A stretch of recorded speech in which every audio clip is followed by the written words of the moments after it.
Bonjour à tous, ici c'est Serge Kilembe du 3xw.jctune.com et bienvenue sur mon canal YouTube éducatif et informatif, le Trading World TV. Et aujourd'hui, comme tous les lundis, on fait notre crypto trading. Et aujourd'hui, c'est la journée qui est consacrée aux plateformes blockchain. Donc ici, on va regarder toutes les plateformes blockchain qui nous permettent l'émission de smart contracts et la création d'applications décentralisées, donc les plateformes d'apps. Et donc ici, on va s'intéresser bien sûr à la plus connue, c'est Ethereum, EOS, Cardano, Zilliqa et le Neo. Bien évidemment, avant de commencer, je dois vous rappeler que tout ce que je vais analyser, les thèses que je vais soutenir et ce dont je vais débattre avec vous, donc principalement du price action, que tout ceci n'est que dans un but illustratif, démonstratif et informatif. Et donc, en aucun cas, cela doit être pris comme une incitation à trader, spéculer et investir avec des actifs financiers qui sont très volatiles et à rente variable, qui dans ce cas-ci sont le Neo, le Zilliqa, le Cardano, l'Ethereum et le EOS.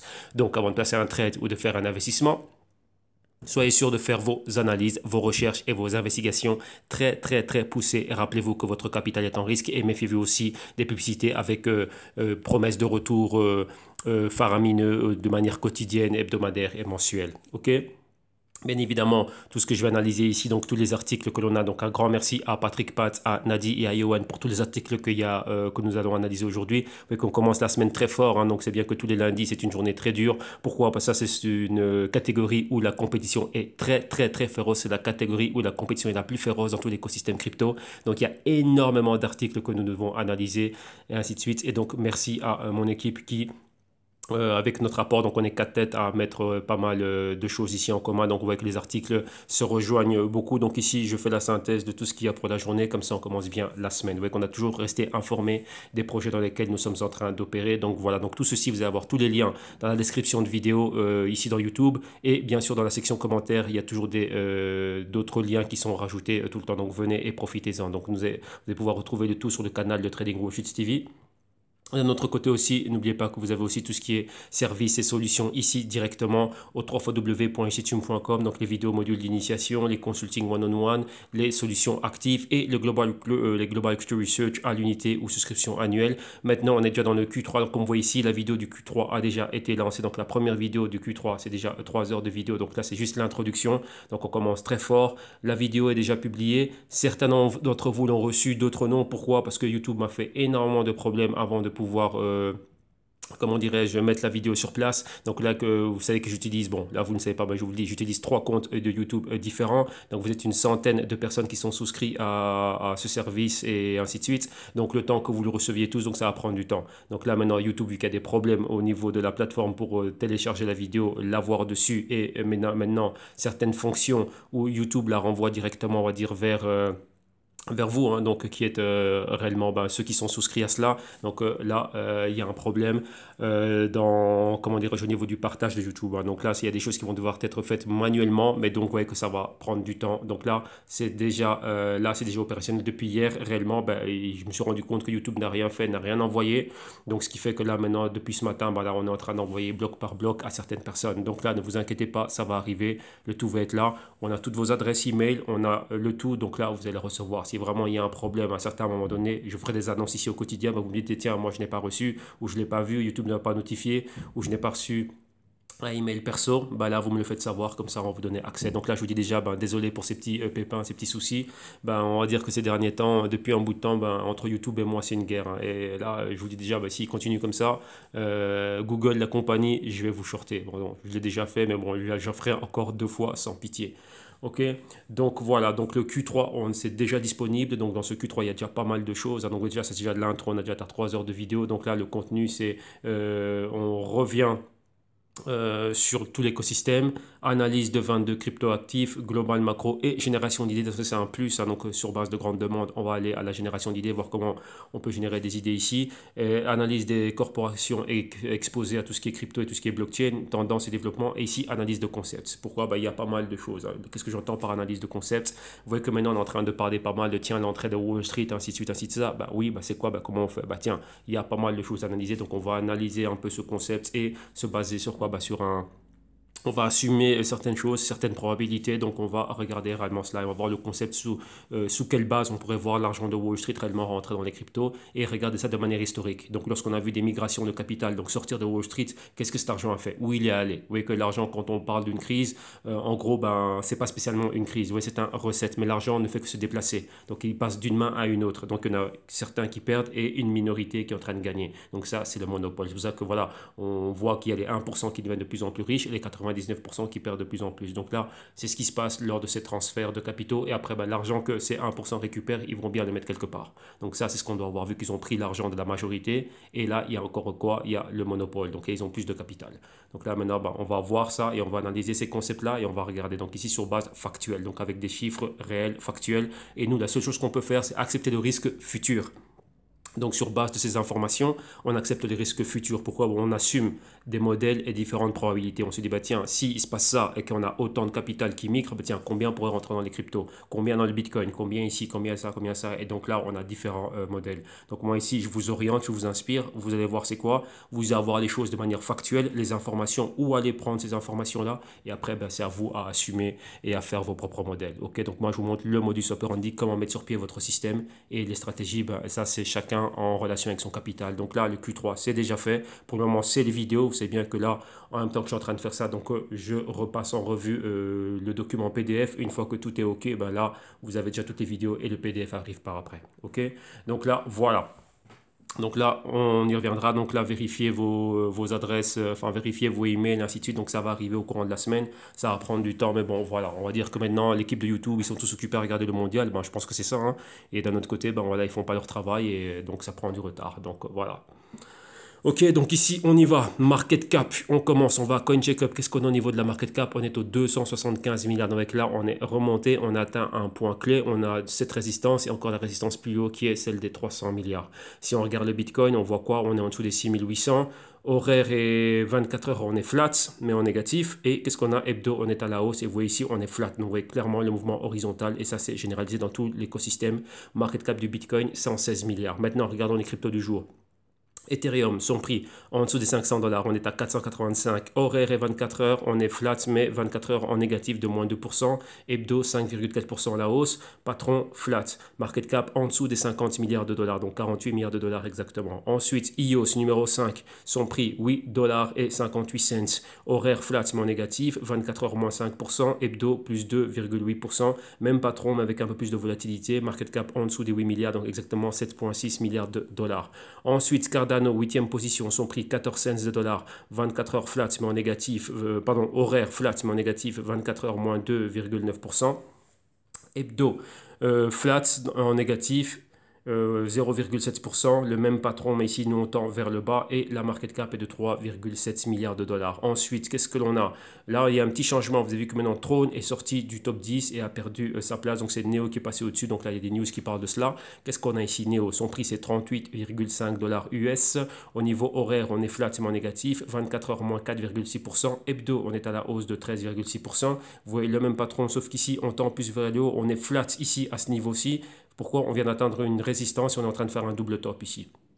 Mais la tendance, elle est haussière. Donc Neo, est-ce qu'il est en train vraiment d'être le leader de cette nouvelle montée et d'aller vers le haut? Donc vous voyez qu'il monte fort avec l'Ethereum classique. Donc il y a pas mal de bonnes news concernant ces cryptos. Et ensuite, market cap, c'est 2,5 milliards de dollars. Alors, qu'est-ce qu'on a ensuite?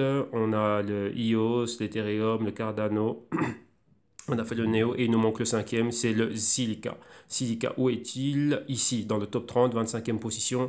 Zilliqa, c'est 8 cents exactement. Au niveau horaire, on est en négatif, mais flat, donc moins 0,3%. 24 heures, 3,6%. Et hebdo, on est à 11,7% à la hausse. Ici, c'est pareil, avec forte hausse. On a atteint une résistance et un double top ici. Donc là, on est vraiment dans la partie supérieure. Et on commence à décoller. Maintenant, en market cap, on a dépassé le demi-milliard de dollars. On est à 624 millions de dollars et ça continue à monter. Silica, excellent ce qu'ils font. Donc là, on va y aller. Donc là, c'est la raison pour laquelle c'était intégré ici. Donc là, comme je dis, moi, personnellement, j'ai balancé tout ce qui était, enfin, la majorité, donc plus de 99% de ce que j'avais au niveau du iOS pour passer dans des projets comme Silica et encore d'autres projets. Le petit pourcent que j'ai gardé, bah, c'est quoi? C'était pour voir si je pouvais voter. Tout simplement, c'est ça. Et là, j'y suis pas arrivé. Donc là, je vous l'ai dit. Donc voilà.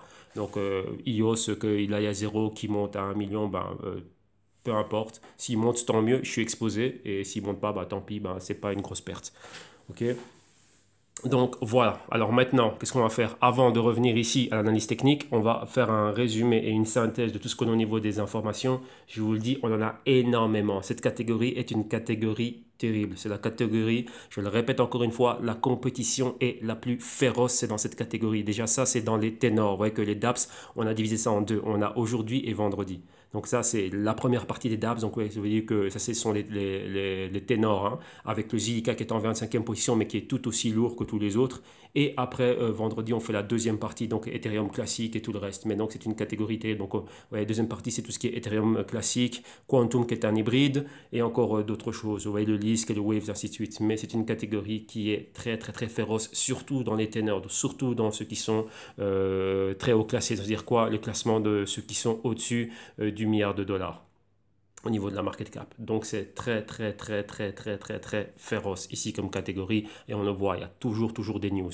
Donc numéro 1, commençons ici. Qu'est-ce qu'on a? Une vidéo de Vitalik Buterin qui est en train de parler. Donc oui, qu'il y a pas mal de news, hein, vu qu'il a fait pas mal de commentaires très forts ici. Bah là, on a cette vidéo et là, vous avez le tout. Donc vous allez pouvoir voir réellement toute son interview et voir ce que lui a dit mot pour mot et pas seulement ce que vous avez vu retranscrit dans tel ou tel article. Donc là, ici, vous avez la vidéo et en profitez-en.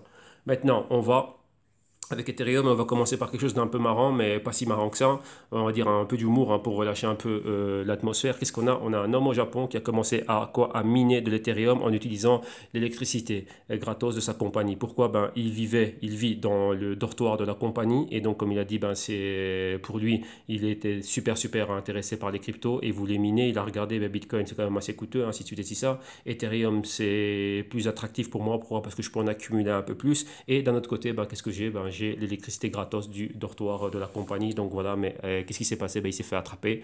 Et donc, comme vous voyez, ben, il faisait 0,8. Donc, 0,8 Ethereum par mois, donc c'était plus ou moins 500 dollars qu'il arrivait à avoir. Donc là, jusqu'au jour où il se fasse attraper. Et donc, cet article, c'est marrant parce qu'il explique un peu tout son plan, mais il avait un business plan qui était quand même fort et voilà, son retour sur investissement était beau. Pourquoi? Il avait des marges opératives très basses. Vu que quoi, il avait déjà l'électricité comment dirais-je, à gratos. Et donc là, ben voilà, hein, son upside était terrible. Il explique un peu la différence, ce qui se passe avec le Japon et d'autres endroits. Il dit que les endroits clés pour pouvoir miner, ben, c'est la Chine et ainsi de suite. Mais comme il dit, il n'y est pas. Vous voyez la Mongolie, la Chine, mais il n'y est pas. Pourquoi? Ben, vu le côté crypto-friendly du Japon, mais donc voilà, donc par rapport aussi à ses situations personnelles, mais vous voyez que c'est super intéressant, pourquoi? Parce que dans cet article, je veux dire, oui, bah tiens, le gars il est en train de voler, c'est pas bien ce qu'il a fait, ainsi de suite, non, mais il donne des points clés, il donne certains points qui sont clés, qui sont fondamentaux, de dire bah, du pourquoi, du comment, et on voit au niveau géographique, global, bah, où sont les endroits les plus intéressants, qu'est-ce qu'il a à trader, vu que le gars, quand il était malin, il a dû faire un plan pour se dire, bah tiens, pourquoi l'Ethereum et pourquoi pas le Bitcoin, mais là c'est super bien expliqué, donc c'est marrant de voir comment est-ce qu'il est en train de s'expliquer aux autorités, donc je pense que ça a dû donner des idées aux autorités aussi. Donc après, on va voir qu'un chef de police ou un juge ou quoi que ce soit a commencé à miner. Pourquoi? Ben pour la rentabilité que cela pouvait avoir. Donc ouais, que ça c'est super marrant comme chose, mais voilà. Donc ça c'est très ingénieux de sa part. Donc moi c'est ce côté ingénieux, ce côté business plan que je respecte. Et donc là, voilà. Continuons maintenant avec l'Ethereum. Qu'est-ce que l'on a? On voit maintenant que Ethereum, maintenant il y a une chose clé. Donc ça, on va revenir là-dessus dans le Global Crypto Research lorsqu'on va atteindre l'Ethereum, vu qu'il y a des choses clés pour l'Ethereum, hein. Donc c'est le Casper, le Plasma et le Sharding. Et maintenant, on a le Viper. Viper, c'est quoi? C'est un nouveau langage. Et que fait ce nouveau langage? Ça donne une couche en plus de sécurité au niveau des smart contracts. Rappelez-vous qu'il y avait dans le Q2, on avait vu que Fujitsu a fait une étude, on a vu que les smart contracts avaient des bugs. Et un jeune garçon londonien avait fait des études aussi, a fait des recherches et a vu qu'il y avait des bugs au niveau de la blockchain Ethereum, au niveau des smart contracts. C'est-à-dire quoi? On peut les hacker. Et ça, c'était déjà parce qu'il y a eu des détournements. Donc, oui, que votre smart contract, si vous avez un business qui va venir faire du business, imaginez-vous, moi je suis Apple et j'ai besoin de payer la personne qui me fait mes caméras et je fais tout par smart contract via le blockchain. Comme ça, une fois que je sais que les caméras elles sont faites, j'ai pas besoin d'avoir confiance, je sais que tout est fait, que tout est tracé, tout est suivi, que toutes les caméras elles sont opérationnelles, qu'elles vont m'arriver à tel jour, telle date, et ben tout ça se fait par contrat intelligent. Maintenant, imaginez-vous que ce contrat intelligent peut arriver, peut être hacké. Ouais, une partie des fonds détournés, une partie des caméras détournées ou quoi que ce soit. Donc là, il me faut un truc clé, surtout si c'est créé sur la blockchain d'Ethereum. Et donc Ethereum maintenant a rajouté un nouveau langage, donc qui est le Viper, qui permet aux développeurs, enfin tous ceux qui sont en train de coder, de rendre les contrats intelligents encore bien plus solides. Donc là, ce qu'on va faire nous, c'est que dans le Q2, enfin pardon, dans le Q3 maintenant, ben, lorsqu'on va arriver à Ethereum, donc là on arrive dans les prochaines vidéos. Donc là, c'était déjà prévu, ben, on s'était prévu qu'on fasse Sharding, Casper et le Plasma, vu qu'on voit que ce sont des choses clés, hein. Ça, c'est ce qui est fondamentalement clé, ce dont on a besoin pour Ethereum, pour qu'Ethereum passe à la phase suivante. Et rappelez-vous ce que je vous ai dit. Pourquoi est-ce qu'on va mettre de l'argent maintenant si c'est pas complet? Imaginez-vous que ça, que le Casper, le Sharding, le Plasma et maintenant le Viper, imaginez-vous que ce sont les quatre roues. Imaginez-vous que vous voulez acheter une voiture et que cette voiture-là, vous avez toute la voiture qui est là, hein, mais il n'y a pas les roues. Donc on dit, bah tiens, ici, on n'a pas encore ce qu'il faut pour pour te mettre des pneus, donc voilà. Mais tu peux déjà payer la voiture et elle te coûte 1 million. On dit, ben, pourquoi est-ce que je vais payer 1 million et la voiture, elle est là, mais je ne peux pas rouler avec sur la route. Il n'y a pas encore, il y a pas les pneus, il n'y a pas encore, comment dirais-je, l'emplacement idéal et optimal pour les pneus. Donc moi, c'est ce que j'attends afin que mon véhicule soit tip-top et que je puisse rouler avec. Et ben, ça, c'est la même chose. Donc maintenant, pensez à un investisseur. Pourquoi est-ce qu'il devrait mettre de l'argent dans Ethereum et il n'y a pas encore de pneus? Et ça, ce sont ces 4 points clés pour Ethereum, c'est ce qui va lui permettre d'aller plus loin. Donc vous voyez que c'est exactement la même chose. Donc Ethereum doit améliorer ça. Donc là, c'est ça. Ça, c'est une analogie fondamentale. Comme ça, vous comprenez un peu. Pourquoi est-ce que vous allez acheter un véhicule et on vous dit, bah, tiens, tu peux acheter le véhicule, tu vas le payer, il coûte cher, mais il y a pas, t'as pas de pneus. Pourquoi est-ce que vous allez acheter? Pourquoi est-ce que vous allez mettre de l'argent dedans? Vous avez besoin de pneus pour pouvoir rouler et rouler en toute sécurité. Ben ici, c'est pareil. Ça, ce sont les pneus d'Ethereum. Ethereum, tout est déjà fait, mais il manque ça qui va lui permettre d'aller sur les routes et en toute sécurité. Et prendre des personnes à bord. Rappelez-vous que ça, Ethereum, c'est comme un autobus ou un avion, ça va prendre des personnes à bord. Et ces personnes à bord, elles ont une destination. Et ici, c'est que la classe business, vu que c'est fait pourquoi? Pour créer des business models. Donc là, comprenez ça réellement comme ça. Donc ça, si c'est pas fait, pourquoi est-ce que je prends du risque pour mon business, monter à bord d'un véhicule qui ne peut pas m'amener à destination? Donc moi, mon business et mes partenaires et mes business partners, on se met en risque. Donc ce risque-là, on ne veut pas le prendre, donc on ne met pas nos billes dans Ethereum. Point à la ligne. Tout l'argent qui est dans Ethereum aujourd'hui, c'est de l'argent pour le développement de cette plateforme. Donc ça, c'est très important de le comprendre. Donc maintenant, on en veut plus. Mais après, l'argent qui va venir, c'est quoi? C'est souvent l'offre et la demande et bien sûr des personnes qui vont venir investir parce qu'ils savent que maintenant, ce produit, il est clé, l'offre et la demande va être là. Et donc là, moi, je veux participer à cela. Ok, mais ça, donc le Viper, c'est, on va dire, la quatrième roue très importante pour Ethereum. Ici, on a des points Reddit, donc de conversion Reddit, où il y a pas mal de personnes qui parlent du Viper afin de voir exactement bah, comment est-ce que c'est fait, qu'est-ce qu'on en pense, quels sont les commentaires et comprendre un peu plus ce que c'est. Mais non, voilà, nous, on va revenir dessus dans le Q3. Maintenant, qu'est-ce qu'on a? On a Ethereum ici qui est en train de tester le Viper et voit que c'était bien reçu. Et comme vous voyez ici, c'est un langage qui va simplifier les smart contracts, enfin la compréhension et comment dirais-je, l'émission et la rédaction de smart contracts, mais aussi en la rendant comment dirais-je, plus solide et plus de sécurité. Vous voyez, c'est quoi? Ça va être simple d'en faire un, donc ça va être rapide. Rappelez-vous, dans le business, on veut de l'efficience. Efficience veut dire rapidité. Mais rapidité ne veut pas dire vite fait, mal fait. Non, ça veut dire vite fait, bien fait, mais fait de manière solide. Ici, rappelez-vous, ce sont des business et des compagnies édifiées qui font bouger des millions et des milliards, voire des trilliards. Donc, il nous faut une plateforme qui est sûre. OK? Maintenant, on continue avec Ethereum. Et qu'est-ce qu'on a? On voit que le sharding, donc là maintenant, ce sont les fondateurs eux-mêmes. Donc Justin Drake ici, l'un des développeurs ici à Ethereum, qui dit que le sharding ne va pas être implémenté avant 2020. Donc rappelez-vous, le sharding, c'est une des roues de la voiture. Donc pourquoi est-ce que vous avez payé pour une voiture qui n'a pas encore de roues? Ou bien il y en a trois, mais il en manque une. Et ça, le sharding, c'est une des roues ultra importantes. Et on dit ici, c'est pas avant 2020. Donc vous voyez qu'il y a une horizon pour Ethereum. Donc en 2020, oui, ok, ça va être implémenté, ok, ça va être prêt. Mais après, il faut voir réellement, bah, ça doit être testé. Après, si, après ça, après, il faut que les personnes réellement sont en train d'utiliser. Et on voit que 2020. Et on n'est qu'au deuxième semestre 2018. Donc vous voyez encore 1 an et demi à attendre. Et encore, on n'a pas dit à quel trimestre ça va être prêt en 2020. Ouais, donc là, c'est ça. Donc très important à ne jamais oublier cela. Alors maintenant, on va regarder une autre partie de l'Ethereum qui est très importante, c'est le plasma. Et le plasma, cette innovation, mais qu'est-ce que ça va faire? Ben, ça va permettre de scale Ethereum. C'est quoi le scale? Le scalability, c'est quoi? C'est au niveau des transactions et de la rapidité de cette blockchain. Donc vous voyez que c'est quelque chose de clé. Donc vous voyez que Vitalik Buterin, c'était uni ici, enfin c'est uni ici à M. Joseph Poon qui bossait avant sur le Lightning. Et maintenant, bah tiens, ils sont en train de bosser tous les deux pour ça. Rappelez-vous que le scalability, c'est ça. Pour le moment, Ethereum, ça fait 15 transactions par seconde. Donc ça valide 15 transactions par seconde. Bitcoin, c'est 7 transactions par seconde, mais cette plateforme, elle doit aller bien plus loin. Il faut que ses capacités soient bien plus grandes. Pourquoi? Rappelez-vous, ça, c'est la plateforme sur laquelle les business vont être créés demain. Donc, ça doit être rapide. Et pour le moment, ben, Visa a l'habilité de faire près de 45 000 transactions par seconde. Donc, vous voyez que maintenant, c'est quoi? Donc, l'habilité, donc, elle peut arriver jusqu'à 45 000 transactions par seconde. Hein. Maintenant, Visa est aux alentours de 24 000 et des poussières. Donc, là, mais on peut y arriver si on pousse Visa jusque-là. Ouais, mais maintenant, bah, avec le plasma, on dit bien que ça pourrait, je dis bien, ça pourrait donner la possibilité à Ethereum d'aller jusque à un process de milliers de transactions, voire des milliards de transactions par seconde. Donc là, c'est immense. Mais vous voyez que le sharding, le plasma, Casper, qui est encore autre chose, et le Viper ici, tout ça, ce sont les quatre roues de l'Ethereum. Donc le véhicule, il est là. Mais maintenant, il nous faut quoi? Ben, c'est, comment dirais-je, ces pneus, ces roues-là, qui vont nous permettre, enfin, les pneus qui vont nous permettre d'avancer rapidement.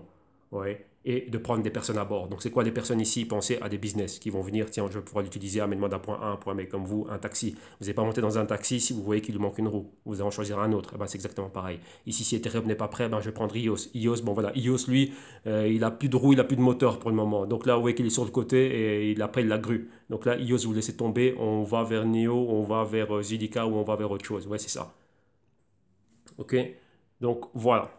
Maintenant ici, avant d'aller regarder les autres compétiteurs au Ethereum, on va faire un tour en Chine et on va voir une personne qui est un milliardaire, donc là qui a parlé pas mal, donc ça fait pas mal de bruit aussi, hein, qui a parlé négativement du Neo, du Trône, du IO, c'est tout ce qui est, tout ce qui va. Donc il a vraiment déchaîné toute sa haine. Et on voit que c'était une personne qui avait travaillé pour l'une ou l'autre de ces boîtes-là, et il avait des commentaires qui étaient ultra négatifs, hein, disant que Quantum ça servait à rien, que Neo ça servait à rien, que le trône ne servait à rien, que les IO ça ne servait à rien, qu'ils ont levé beaucoup d'argent, que tout ça c'était du hype, c'était du gros marketing social, et ainsi de suite et tout ça, surtout au niveau du trône, ainsi de suite, que tout, voilà, en gros que ces projets-là ne valaient rien. Pourtant, il a investi dans la cryptosphère, mais il n'est pas dans ces cryptos-là. Donc personnellement, là, vous comprenez déjà qu'il n'est pas investi dans des cryptos du top 10 ou top 5. Enfin, peut-être que là, il doit être dans Ethereum ou dans Bitcoin, enfin, on ne sait pas dans quoi il est, mais ça fait pas mal de bruit.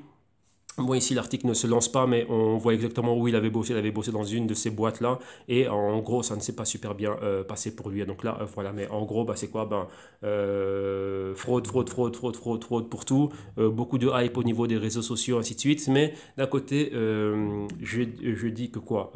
Ce qu'il a fait et ce que l'on a vu, c'était bien. Pourquoi? Parce que d'un autre côté, il est venu soulever des points clés. C'est-à-dire quoi? Il a dit quelque chose de clé, c'est quoi? C'est qu'il y a beaucoup de personnes qui vont investir juste sur base de ce qu'ils ont vu du hype qu'il y a là sur les médias, mais ils n'ont jamais fait de recherche qui va au-delà de ça. Et en parlant de ça, ben, les points qu'il est en train de critiquer ben, sont les points sur lesquels une personne doit réellement se focaliser pour aller continuer à faire des recherches. Donc là, d'un côté, vous voyez que là, c'est ça, hein, comme vous voyez qu'on fait un peu dans le Q3, c'est l'analyse de concept. Il est venu parler de certaines choses, mais les choses desquelles il a parlé sont les points qui font défaut à toute personne qui rentre dans l'écosystème crypto et qui veut investir des billes dedans. Donc là, ben, vous prenez ça et vous dites, bah, tiens, ben, moi, avant d'investir mes billes dans quelque chose, ben, je dois regarder ça et être sûr que ça et ça, c'est solide. Ouais. Donc là, ici, on sent que quoi?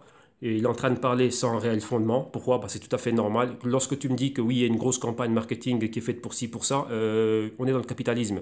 Le but du capitalisme, si moi, Serge, j'ai un produit à vendre, imaginez que moi, je suis Apple, je suis Steve Jobs, je suis Serge Jobs, je suis son frère d'une autre mère. Et le truc, c'est quoi? C'est que j'ai envie de vendre des iPhones. Il me faut bien une campagne publicitaire. Il faut bien que je sois là. Maintenant, on a les réseaux sociaux. Donc, il faut que je crée du hype autour de mon produit. J'ai un compétiteur, c'est Samsung, qui est coréen. J'en ai un autre. J'en ai deux autres, Huawei et Xiaomi, qui sont en Chine, qui font fort. Et moi aussi, mes téléphones sont fabriqués là-bas. Donc, il faut réellement que je sois là, présent, et que j'ai une présence. Que je fasse des campagnes, que je fasse des pirouettes, des girouettes, que je loue les services de Coco le Clown, qui soit là sur la place avec des iPhones, que les gens entendent parler d'iPhone, que je veux que du petit qui a un an, qui ne sait pas encore c'est quoi un téléphone, je veux qu'il en veuille un, je veux qu'il voit ça, je veux qu'il soit en train de pleurer pour qu'il a, et que la seule manière de le calmer, c'est de lui donner un iPhone dans les mains et qu'il reste tranquille. Moi, c'est ce que je veux qu'on vende mon produit. Donc, je vais utiliser tous les outils que j'ai aujourd'hui. Donc après, à dire que c'est une fraude ou pas, là, c'est au niveau business, eh ben, c'est montrer un peu ta faiblesse. Non, sois aussi bon. Toi, viens avec ton produit, mets-toi dans les réseaux sociaux, c'est gratos, et viens en compétition. C'est une compétition ici. Le capitalisme et le business, c'est une compétition. Celui qui a le meilleur marketing va attirer le plus de personnes et va acheter ce qu'il a acheté. Pensez à ça vous-même lorsque vous êtes dans le supermarché, vous avez votre caddie. Il y a une compétition dans tout ce que vous voyez dans les rayons. Chaque produit qui est mis l'un à côté de l'autre est une compétition. Je vais citer des marques ici. Il y a une compétition entre Coca-Cola et Pepsi. Pourquoi est-ce que vous achetez l'un ou pourquoi est-ce que vous n'achetez pas l'autre? Ou après, ou pourquoi est-ce que vous allez vers des produits blancs? Tout simplement, c'est ça. Bien sûr, il y a un problème de, enfin, raison de budget, ce que vous voulez, mais après, c'est des préférences. Pourquoi est-ce que tu vas vers ci, vers ça, vers ça? Pourquoi? Ça, c'est une compétition. Mais vous voyez qu'ils sont tous là dans la place de marché et maintenant, ben, que le meilleur gagne. Eh ben, c'est ça. Vous voyez que ça, par moment, c'est bien. Je dis bien, ici, analyse de concept, c'est bien par rapport au point qu'il a cité, mais je trouve ça faible. Pourquoi? Ben, remonte ton pantalon, gonfle les biceps et viens dans la compétition. Tout simplement, c'est ça. La compétition, elle est ouverte. Vous voyez, Google n'est pas en train de pleurer. Ah, Facebook, ah, si ça. Non, on est dans la compétition, on vient manger des parts de marché. Apple n'est pas en train de pleurer. Ouais, la compétition, bien, non, on est là, on prend des parts de marché. Ouais, tout simplement, c'est ça. Ça, je le vois surtout à quel niveau? C'est au niveau du secteur financier. C'est un secteur dans lequel il y a énormément de compétition. Et lorsque vous voyez par exemple UBS ne parle jamais mal d'un Goldman Sachs, ils disent oui, c'est la compétition, on les respecte, mais on est là, part de marché, c'est à nous de les déplacer. Donc qu'est-ce qu'ils font? Ils font des conférences où ils vont chercher des grosses fortunes. En Asie ou que ce soit en Afrique et quoi que ce soit, pourquoi? Pour venir et donnez-nous votre capital et nous on va le gérer pour vous. On va faire ça pour ça.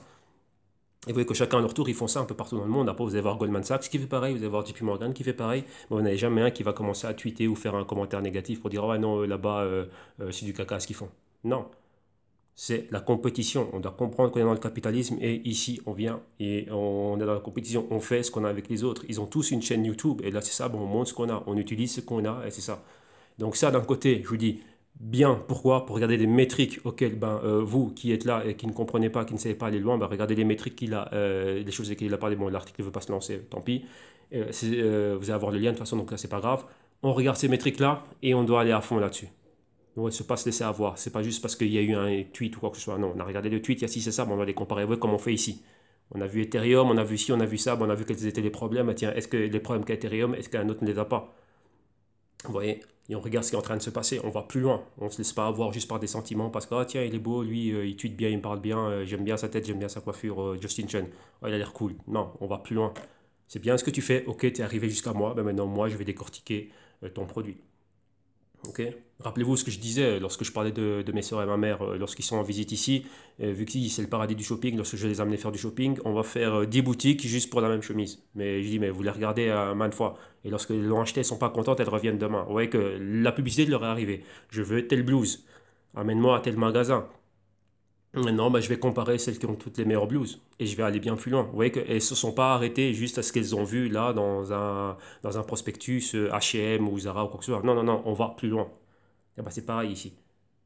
Ouais, la publicité leur est arrivée, mais maintenant c'est à elle d'aller faire une analyse encore bien plus forte et aller sur place, toucher la qualité, regarder ci, regarder ça, regarder la taille, après on va choisir la meilleure. Et si on va faire 10 fois, 20 fois, ouais c'est chiant d'être là, surtout sous le soleil ici de 40 degrés, mais non, après je me dis, mais non, ce qu'elles font dans la vie réelle, moi aussi je dois le faire dans mes investissements. Et c'est pareil. Ouais, et après il y en a un qui peut ne pas aimer une marque ou quoi que ce soit, bon on s'en fout, c'est à moi à prendre le risque et c'est à moi à faire mon travail. Ok, donc là c'est une très bonne leçon pour nous ça aussi. Donc maintenant continuons. Là on a vu tout ce qui était Ethereum. Donc là maintenant on va à la compétition. Donc on va à iOS. Donc iOS vous avez bien vu les problèmes. Rappelez-vous ce que j'ai dit. iOS la voiture elle est sur le côté. Elle n'a plus de pneus, elle n'a plus de moteur. Et pas de chauffeur apparemment pour le moment. Et donc voilà. Donc maintenant problème ici quoi. Il y a eu un crash. Donc les blocs producteurs ont été là. À la fin ils ont les 21 blocs producteurs. Mais il y a eu un problème avec l'un d'entre eux. Et le système encore une fois KO. Donc vous voyez que beaucoup d'argent, gros projet, grosse projection. Mais maintenant tiens, avant il y avait un problème de gouvernance et maintenant c'est un problème technique. Donc là, c'est quoi? Ça n'a pas été, ça n'a pas avancé comme ça devait avancer. Et donc là, ils ont des problèmes de coordination entre eux et l'un des nodes, KO. Donc là, voilà, iOS. Donc vous voyez que tout ça, ça se paye cher. Bonne projection, mais pour le moment, là, ça se paye cher. Pourquoi? Pourquoi est-ce qu'on va devenir mettre de l'argent? Là, déjà, Ethereum, il lui manque les pneus. Mais toi, il te manque et les pneus et il te manque le moteur. Et ton chauffeur, il est pas cool. Pourquoi? Parce qu'apparemment, vous êtes 21 chauffeurs et vous devez tourner chacun. Et là, il y a un problème. Donc là, on va te laisser sur le côté. Vous voyez, c'est ça ne pardonne pas. Alors maintenant, on va en Corée, et là on a vu ça samedi, on a vu que la Corée maintenant a des nouvelles législations et régulations, et ça c'est fait. Et donc qu'est-ce qui se passe maintenant? C'est fait au niveau des exchanges, c'est fait au niveau maintenant des smart contracts, des plateformes et ainsi de suite. Et donc là, on leur a donné un statut, et le statut a déjà été donné pour tout ce qui était crypto exchange. Hein. Donc ils ont déjà été régulés. Maintenant aussi, on a régulé quoi? Tout ce qui est les plateformes qui permettent l'émission de dApps. On voit ici les exchanges ont été régulés comme crypto exchange and brokerage. Et maintenant, vous voyez qu'ici les dApps blockchain, donc les blockchains, les plateformes qui permettent la création d'applications décentralisées, donc la création de business. Donc les blockchain-based applications, maintenant les autorités locales vont les mettre sur la catégorie de blockchain, software, development et integration. Donc voilà, donc là maintenant ils sont régulés, ils ont un statut, ils ont une carte d'identité, on va dire ça comme ça, on sait c'est quoi, et donc maintenant on va quoi, vu qu'on sait c'est quoi, il y a une catégorie dans laquelle ils sont, et donc on dit tiens, qu'est-ce que tu fais toi? Je suis dans telle catégorie, ok ça va, tu passes. Ouais, ils peuvent passer des contrôles, et donc maintenant quoi, ça va continuer à boomer. Donc qu'est-ce que ça veut dire ça ici? Une fois que ces petits problèmes vont être réglés, on va pouvoir voir des nouveaux entrepreneurs, des nouveaux business qui vont pouvoir commencer à être créés à ce niveau-là. Vous voyez, et là, maintenant, au niveau des ICO qui vont pouvoir être faites, bon, on sait que ça va être fait d'une telle ou telle manière. Pourquoi? Parce qu'on aura des KYC, des AML, comme vous avez vu, si elles sont listées dans les exchanges ou pour être publiées et arriver aux investisseurs. Donc, tout va être fait dans les règles de la loi, donc sous régulation. Donc, ça, c'est positif. Rappelez-vous qu'une régulation, c'est là pourquoi? Pour protéger celui qui a investi. Ouais. Pourquoi? C'est-à-dire qu'on ne va pas lister un truc qui n'a pas passé ce check. Et donc, une fois que ça a passé ce check, bon, on sait que là, c'est fait. S'il n'y a jamais un problème avec l'argent, ben, on sait l'argent d'où il venait, il est allé où et à qui il faut le retourner. Tout simplement, c'est ça. Et celui qui a fait une fraude, eh ben, il va être pénalisé. OK?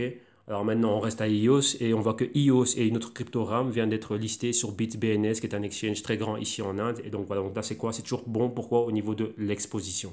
Donc maintenant on continue, on va aller un peu plus vite. Et on va avec EOS. Vous voyez que EOS a eu pas mal de problèmes. Maintenant EOS, qu'est-ce qu'ils ont fait? Ils ont lancé leur propre fonds de venture capital, donc de capital risque. Pourquoi? Pour aller investir dans des startups qui vont d'un côté, les aider à quoi? À améliorer la technologie. Imaginez-vous, il y en a qui a une idée pour dire, bah tiens, moi je peux faire ci, ça pour améliorer la blockchain de EOS. Et bah tiens, on a un fonds qui est prêt pour donner les fonds nécessaires pour que toi tu amènes cela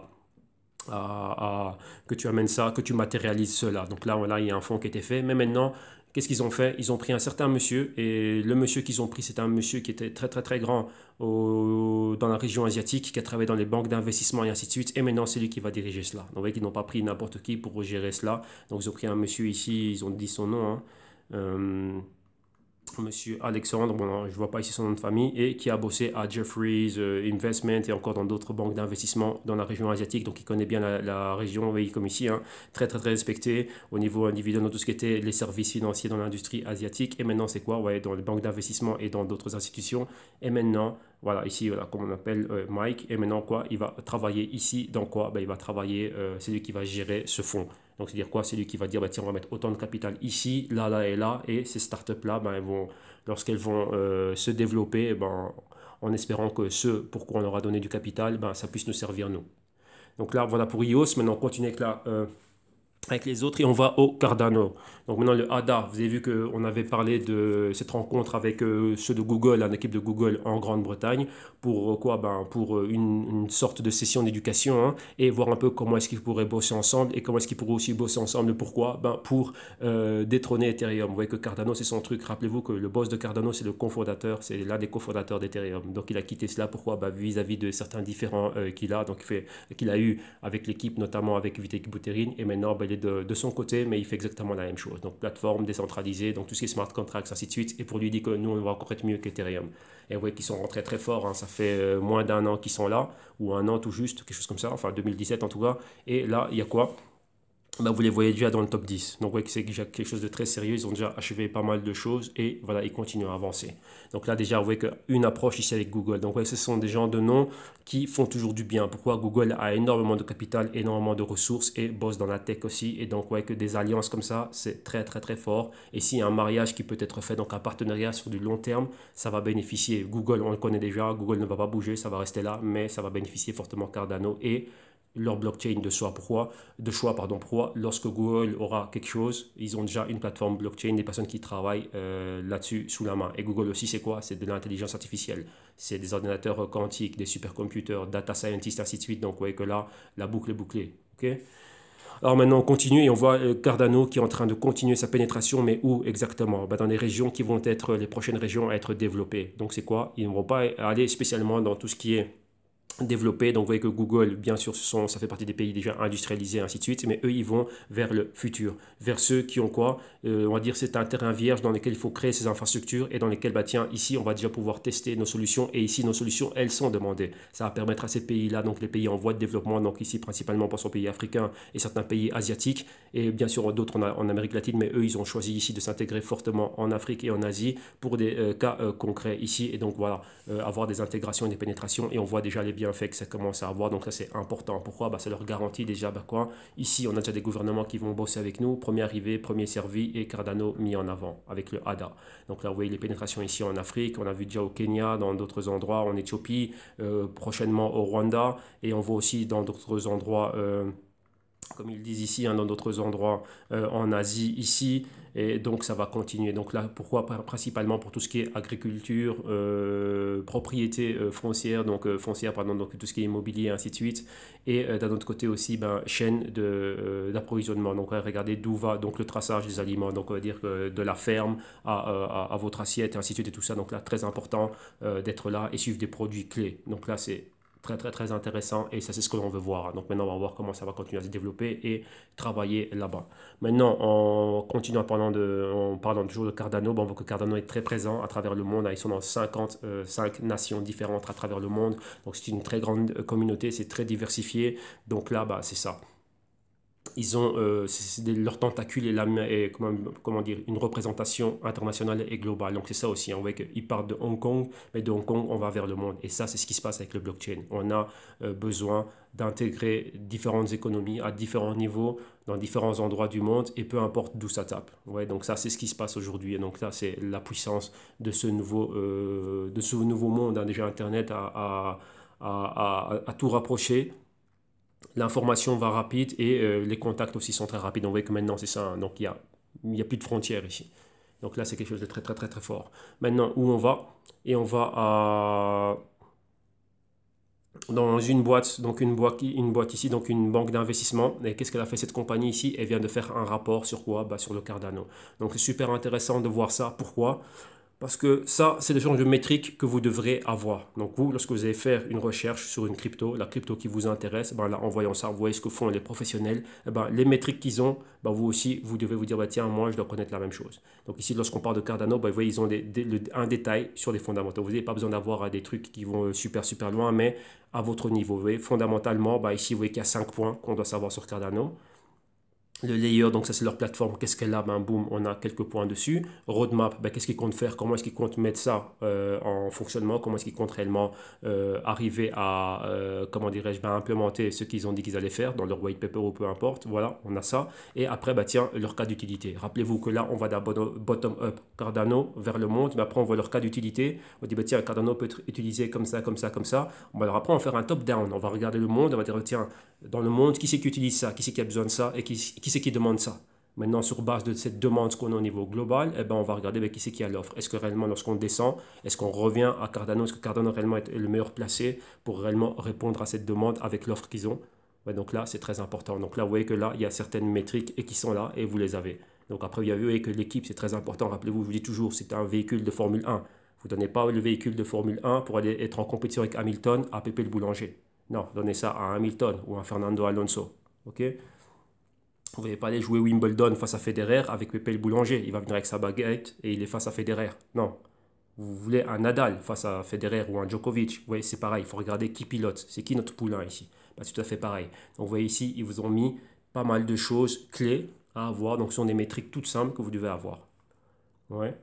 Et là, maintenant, vous voyez ici, après, c'est quoi? Là, ils ont commencé par une analyse absolue, donc Cardano en bottom-up et ensuite avec la vision mondiale top-down, mais tout simplement fait résumé parce que c'est ça, hein, sur différents points.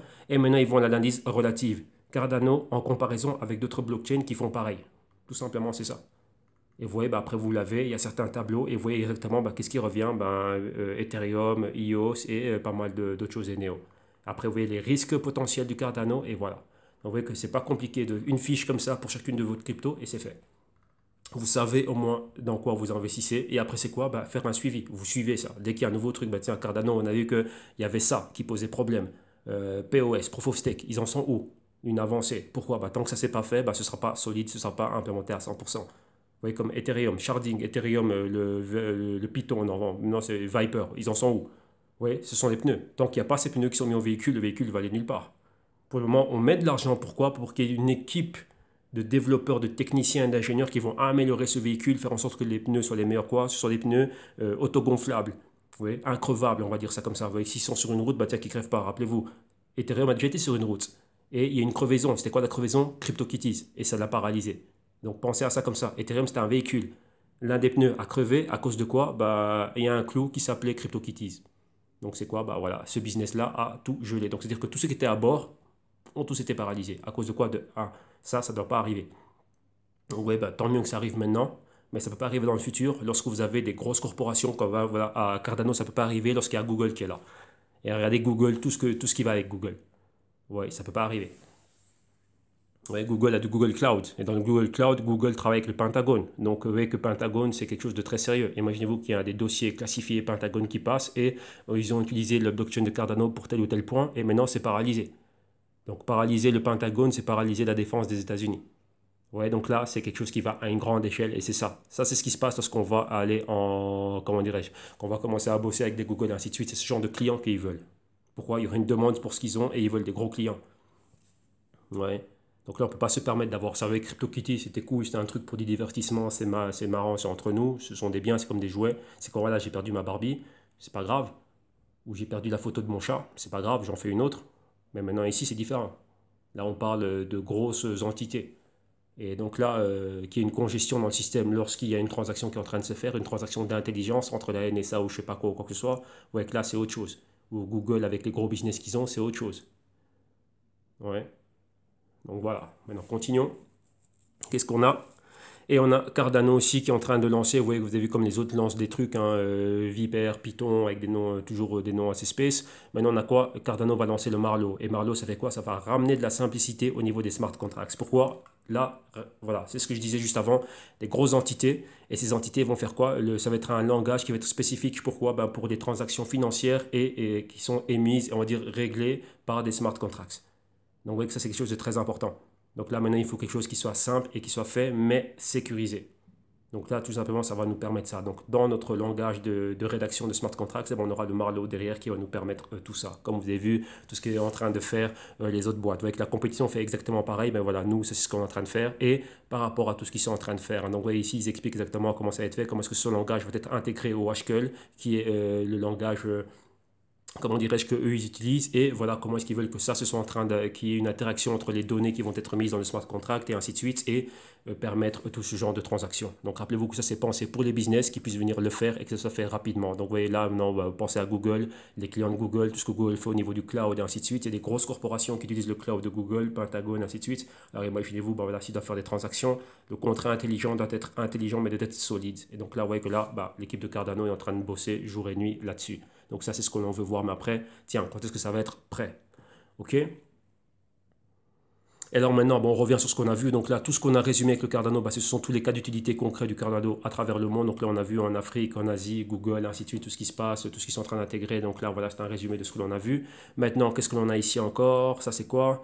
Voilà, les plans de Cardano pour être en compétition avec Ethereum. Et ça, ce sont des choses desquelles ils ont parlé en gros avec l'équipe de Google, vu qu'en gros, bah, c'est ça. Hein, Cardano, bah, rappelez-vous, le créateur, le fondateur, Hoskinson, il vient de là, il vient d'Ethereum. Et comme vous voyez ici, c'est des choses qui avaient parlé avec l'équipe de Google. Comment est-ce que, voilà, si on s'unit nous, qu'est-ce qu'on peut faire réellement pour avoir aussi notre Ethereum, faire en sorte que Cardano soit cet Ethereum, et vous voyez que Google a des intérêts par rapport à ça.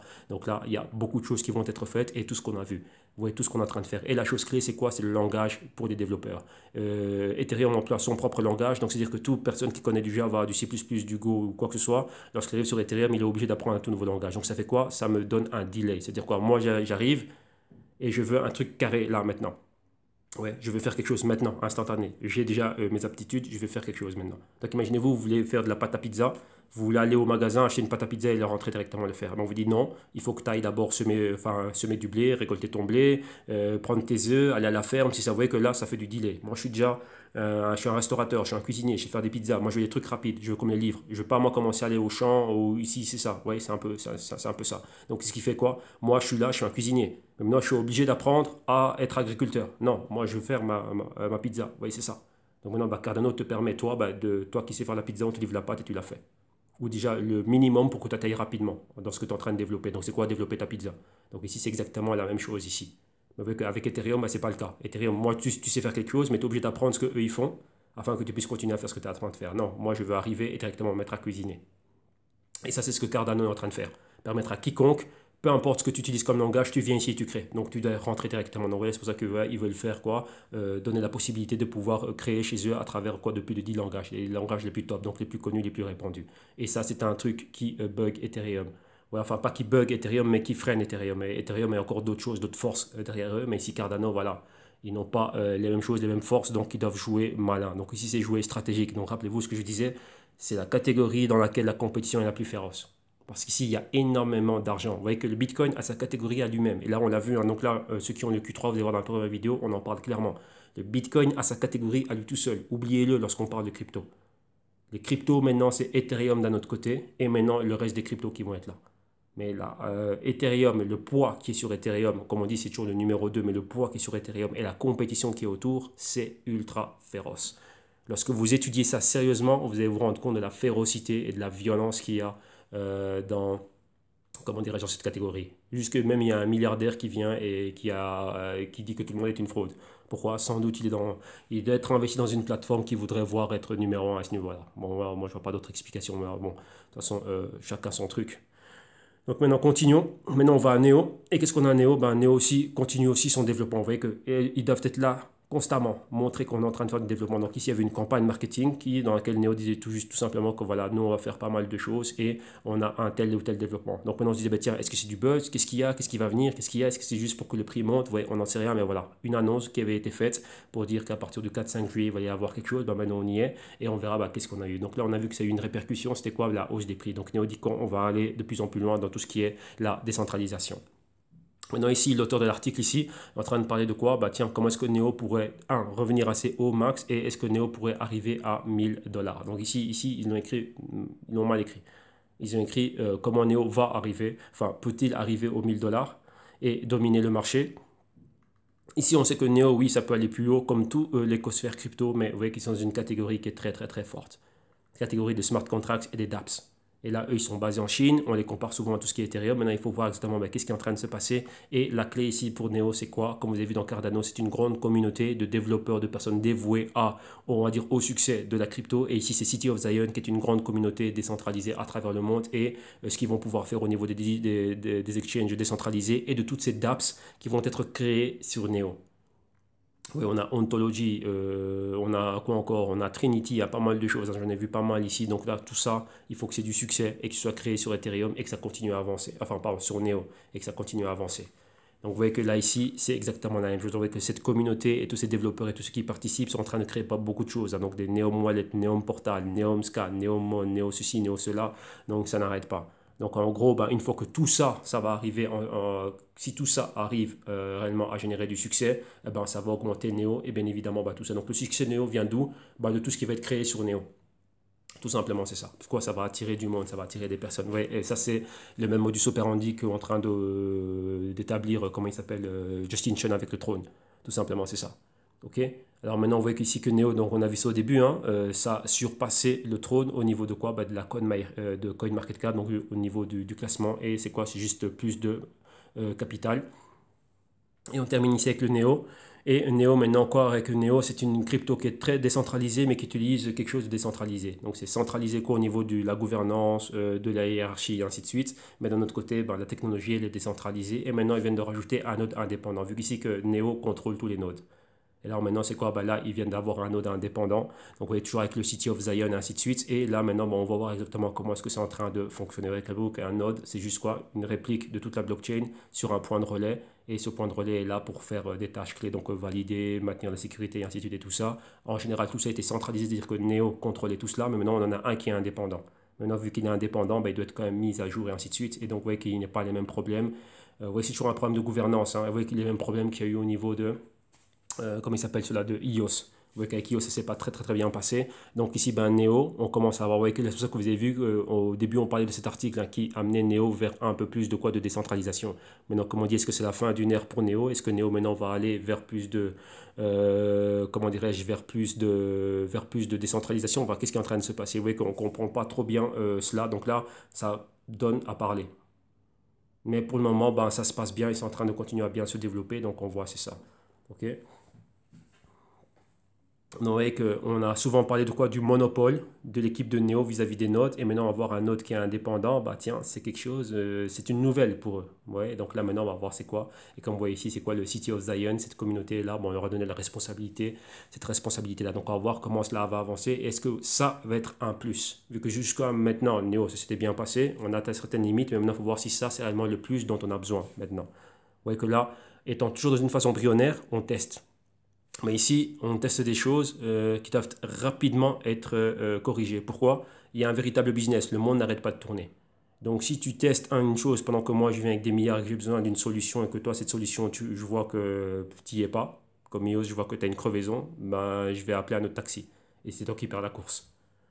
Ok? Donc, c'est ça. Donc, sois sûr que lorsque tu viens sur le champ de bataille, que tu es OP, que tu es 100% opérationnel. Donc, c'est ça la chose. Et ça, c'est la course que vous voyez maintenant. Surtout ici, dans cette catégorie très féroce. Maintenant, on va pour le Zilliqa et on termine avec le Zilliqa. On voit que maintenant que Zilliqa est en train de travailler avec des créateurs de jeux décentralisés. Et donc là, c'est quoi? Pourquoi? Pour travailler encore plus au niveau de la scalability. Rappelez-vous, c'est ce qu'on a vu. Scalability, c'est quoi? C'est encore améliorer la rapidité des transactions. Pourquoi? Pour l'expérience des utilisateurs. Et ici, les utilisateurs, c'est quoi? Les gamers qui vont utiliser des games décentralisés. Sur quoi? Bah, sur la blockchain. Et ici, Zilliqa serait dedans. Donc vous voyez que là, il y a toujours cela. Donc il y a des partenariats qui sont faits pour améliorer ça. Vous voyez qu'on a déjà quelqu'un qui crée des games, une plateforme blockchain de sharding, et maintenant on dit, si nous on se met ensemble, bah, toi, tes gamers, qu'est-ce qu'ils veulent? Moi, j'ai ça à donner, bah, toi, aide-moi à améliorer l'expérience de tes gamers. Et donc là, c'est un win-win. Donc là, c'est super, super important, et on continue. Donc là, c'est le même article. Je ne sais pas pourquoi je le compare. Oui, ça vient de deux endroits différents. On voit que les news se répètent souvent. Hein. Maintenant, on va à Facebook. Et Facebook est très important. Rappelez-vous, Facebook avait banni les ads, crypto, ainsi de suite. Maintenant, il les a rajoutés. On parlait de Mark Zuckerberg qui s'intéresse beaucoup aux blockchain, qui pourrait racheter une crypto, racheter ceci, racheter cela, eux-mêmes leur crypto. On sait que Facebook, c'est gros. Hein, c'est 2 milliards d'utilisateurs. Donc, on est quoi 7 milliards sur Terre. Donc, vous avez que plus ou moins un tiers de la planète est sur Facebook. Donc, comme disait une personne, c'est une grande famille qui est sur Facebook. C'est une des plus grandes familles du monde. Donc, voilà. Donc ça c'est grand. Et qu'est-ce qu'on a maintenant? On voit qu'il y a Evan Chung qui venait de Zilliqa et de Chainlink qui maintenant va être le directeur du blockchain engineering à Facebook. Donc ça c'est quelque chose de grand avec un ex-Zilliqa qui va aller là. Donc ouais, qui va apporter quoi? Son savoir-faire. Vous voyez que lorsqu'on vient ici pour prendre du talent, on ne prend pas n'importe quoi comme talent. On prend des personnes qui ont bossé à un endroit clé et dit tiens, vous votre blockchain elle a fait fort. Donc là, maintenant, voilà, nous, déjà en ayant ce qu'il y avait, ben, qu'est-ce que vous avez fait? Et nous, ça va nous permettre d'intégrer ce talent ici chez nous et d'aller plus loin avec les ressources que nous, on a. Donc là, ce n'est pas un problème de ressources à Facebook. Il y a énormément d'argent là-bas. Vous voyez? Chose que les blockchains, enfin les startups blockchain que l'on a aujourd'hui, elles ont besoin d'argent. Mais là, Facebook, ce n'est pas un problème d'argent. Donc vous voyez que là, c'est une chose très grande. Avec là, tout est une question de capital. Avec le capital, on peut faire beaucoup de choses. Voilà pourquoi il y a les différentes ICO. Mais même lorsqu'on a le capital, ben voilà ce qu'on fait. Regardez IOS avec le capital qu'ils ont eu. Ben voilà. Alors maintenant, on continue avec Zilliqa. On voit que Zilliqa aussi a lancé sa testnet. Donc, c'est quoi? C'est de la plateforme sous forme de test, le test 2.0. Et maintenant, là, c'est quoi encore? Il y a un nouveau langage de programmation, donc le Scala. Donc là, on va voir exactement tout ça, ce que ça donne. Et d'un autre côté, quelque chose de positif encore, c'est quoi? CoinWine, qui est un exchange qui vient de le lister. Rappelez-vous, lorsqu'on est listé sur un nouvel exchange, c'est quoi? On est à plus de buzz, plus d'exposition pour la crypto, donc plus d'offres, plus de demandes, enfin plus de demandes, donc plus de trades. Et donc voilà, s'il y a d'exposition, des personnes en veulent, ils vont pouvoir aller vers cela. Et maintenant, qu'est-ce qu'on a? On revient ici sur la testnet de Zilliqa. Donc là, cette testnet ici va permettre à quoi? Bon, on va voir ainsi tout ce qui est au niveau du scalability. Donc rappelez-vous, hein, transactions par seconde qui vont être faites, on va le tester. Et si c'est vraiment bien aussi rapide que l'on a, bah, c'est un plus. Ça va nous permettre plus de transactions par seconde et plus de rapidité. Et meilleur quoi? Bah, meilleur cas d'utilité pour nous et meilleure expérience pour les utilisateurs. Rappelez-vous, on a vu leur partenariat avec les gamers Emont, là, ou Edmont, les gamers décentralisés. Donc là, c'est cool. Enfin, les gamers blockchain. Enfin, la boîte qui fait des games décentralisés sur le blockchain. OK? Et maintenant, qu'est-ce qu'on voit? Bon, on voit maintenant qu'il y a un fonds qui a été créé entre pas mal, donc une association ici hein, de pas mal de projets blockchain qui ont mis entre tous 200 000 Ethers. Pourquoi? Ben, pour aller financer quoi? Donc un fonds donc de venture capitaliste qui va financer, comment dirais-je, ben, des projets blockchain. Pourquoi? Ben, pour améliorer la technologie qu'ils ont. Donc vous voyez qu'il y en a pas mal. Hein. Zilliqa, Yoast qui est comme quoi? Qui est comme un autre prétendant et une autre boîte qui fait pareil qu'Ethereum, donc un autre compétiteur, tous se mettre ensemble et pour bosser à travers différents endroits. Vous voyez Silicon Valley, ainsi de suite, et toutes ces choses-là. Et donc l'initiative ici vient de Chine. De Chine, on a mis du capital, 200 000 Ethers, et maintenant on est là. Et on va commencer à faire quoi? On va commencer à financer, comme vous voyez ici, des startups à Silicon Valley. Mais quoi? Lorsqu'on vous finance, vous venez avec de la technologie qui doit nous permettre, nous, de nous améliorer. Donc vous voyez, c'est ça. On paye pour du talent et pour des solutions. Ok, donc vous voyez on a eu pas mal de news ici à voir, donc c'est très important de voir tout cela. Les news Ethereum, on va revenir dessus, nous, dans le Global Q Research. Maintenant, on va à quoi? On voit à l'analyse technique pour les 10-15 minutes qui nous restent. Donc voilà, on va regarder un peu la situation où on en est, price action, et voir nous ce qu'on peut faire ici. Ok, donc là, on y va. Ici, on agrandit cela. Ici, on agrandit cela. Et on va commencer par quoi? Nous, on va commencer par notre... Non, on va d'abord aller à notre graphique weekly. Non, graphique weekly, non. On va commencer par notre graphique technique du Bitcoin. Très important, vu qu'on commence la semaine. Ça, on fait ça du lundi au vendredi. Donc, on va voir exactement où en est le Bitcoin, qu'est-ce qu'il fait. Donc, on va attendre d'abord que le premier charge. Et ensuite, on va aller au deuxième. Je vais boire un petit coup en attendant.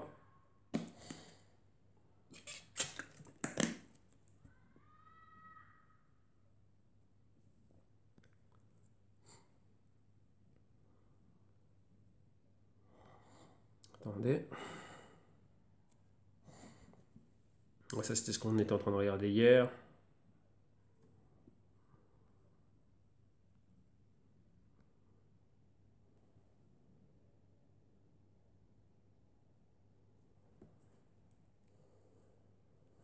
Attendez un instant.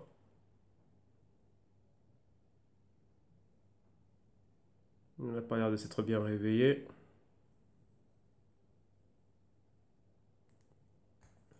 Voilà. On va prendre le TA chart. Voilà, on y va. Ok, là on commence avec notre graphique technique Bitcoin et on va voir ce qui se passe.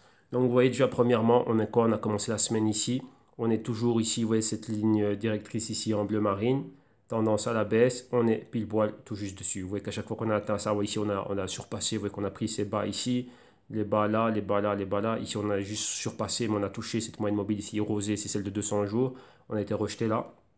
Et plus bas à chaque fois, vous voyez comment on va en ondulant vers le bas. On atteint en bas ici donc les 6000, on a tenté d'aller un peu vers les 5700, on est revenu et ici on est là. Vous voyez qu'on n'a pas trop de volume, on est vraiment dans ce mouvement horizontal qu'on voyait là, vous voyez qu'on était en train de décoller ici, on a touché un petit fond, les 6400 et boum, ici on est là juste en dessous des 6900, mais regardez qu'est-ce qu'on a, moyenne mobile de 50 jours ici. Donc là c'est ce qu'on va atteindre maintenant, vous voyez qu'on a atteint 7 jours, 15 jours, 20 jours, 50 jours maintenant, donc là on va avoir le test ici. Si on atteint 50 jours et qu'on arrive à le perforer à la hausse, bon on va vers 100 jours, 100 jours, 200 jours. Mais ici si on est rejeté, on remplit le gap et on retourne vers le bas. Ça, c'est la situation. Donc, vous voyez vraiment clairement qu'on est allé nulle part. Vous voyez qu'on a cette grande bougie rouge ici et c'est pratiquement quoi? Un inside des candles. Donc, vous voyez qu'on est compris dans ce range ici, les 6700 de résistance et ici les 6000 de support. Ok? Donc là, voilà. Donc ça, c'est numéro 1. On a vu la situation ici au niveau weekly. Maintenant, on va regarder les cryptos du jour. Donc, Ethereum, EOS, Neo, Cardano et le Silica. Donc là, on y va. Et on va y aller ici. On a le temps qu'il arrive, lui. Ouais, il y a énormément de fenêtres qui sont ouvertes. Donc, ouvertes, pardon, avec ce jour-ci, le lundi, c'est une journée très solide. C'est une journée très solide. Il y a énormément de choses à voir. Et vous voyez ici, c'est ça.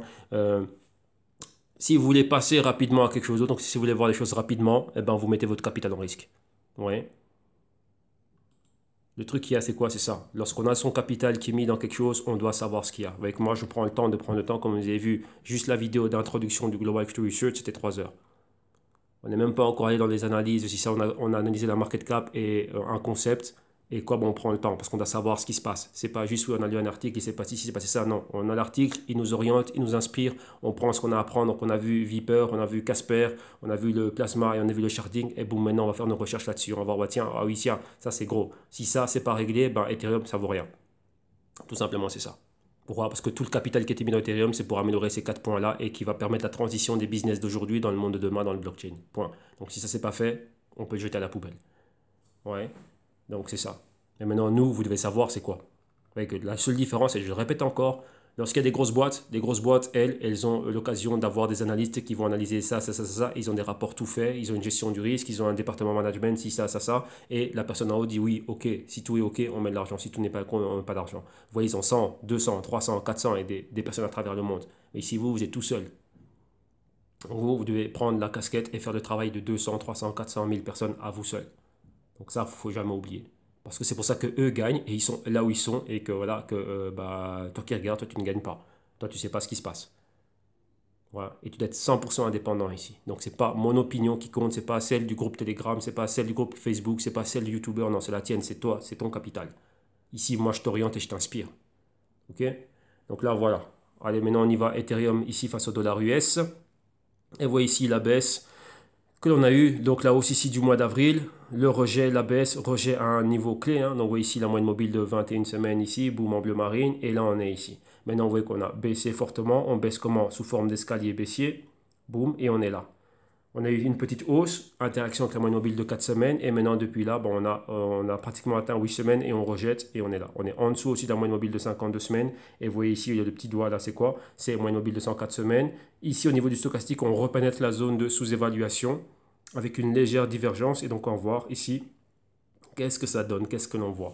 Vous voyez là, on voit clairement, vous voyez bien mieux ici l'escalier baissier. Et ici, vous voyez qu'on peut répéter le même patron. Vous voyez qu'on avait exactement les mêmes choses. Hein. Donc les mêmes mèches, donc les mêmes, comment dirais-je, même entrée d'acheteurs à ce niveau-là. Juste pourquoi? Ben, je suis short, je recouvre mon short et j'arrive là. Pas assez de volume pour être haussier et renverser le marché comme on a vu ça là. Ça, c'était l'événement, vous voyez, avril, consensus au mois de mai et pas mal de lancements. Donc ça, c'est juste le buzz, le hype qu'il y avait, donc le pump qu'il y avait, mais il n'y avait rien derrière. Il y avait quoi?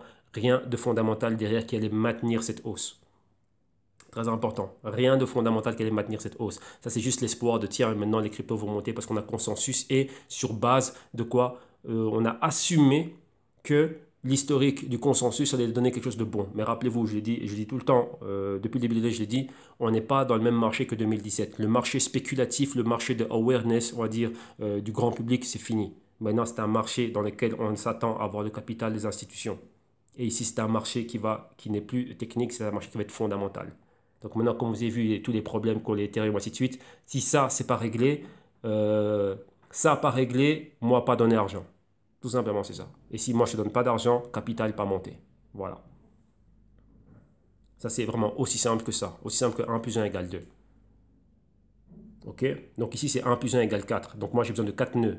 Pas 3, pas 2, pas 1,5, pas 3,5. 4 pneus qui fonctionnent. Et déjà, quoi, avec les outils nécessaires pour faire en sorte que lorsqu'une fois lorsqu'on est lancé sur la route, que tu puisses le réparer rapidement. Ouais. Et si j'ai 3 pneus sur 4, eh ben non, ça ne vaut pas.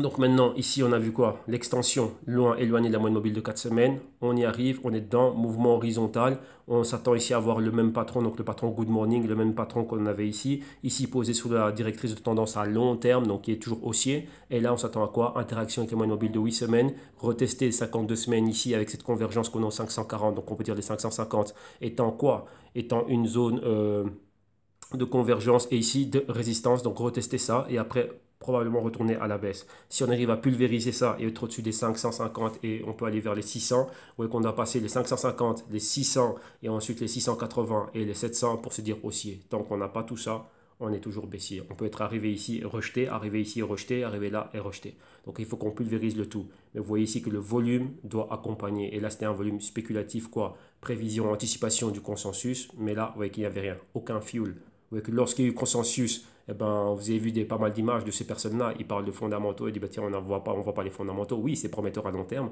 mais on ne voit rien.